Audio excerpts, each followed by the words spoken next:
சிவனையும் முருகனையும் நம்பணும். இது முருகனுடைய யுகம். இந்த யுகம் நீங்க முருகனை சாதாரணமா இடப்பட முடியாது.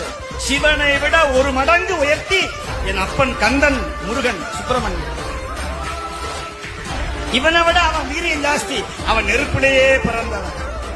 இவன் எங்க பிறந்தான்னு தெரியாது. இவன் அனாத.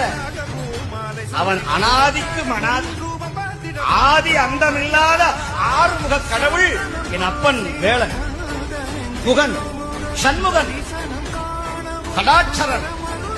அவன் திருவடிய ஒரு தடவை முருகா அப்படின்னு சொன்னா போதும். குகான்னு மயில் கத்தும். குகா குகான்னு கத்தும் மயில். அகவத கேட்டீங்கன்னா குகா குகான்னு சொல்லும். சுப்பிரமணியா, கண்டா, கடம்பா, கந்தனையே சொந்தமென எண்ணிவிட்டால் சந்ததமும் உந்தனருள் கூடி வருமே.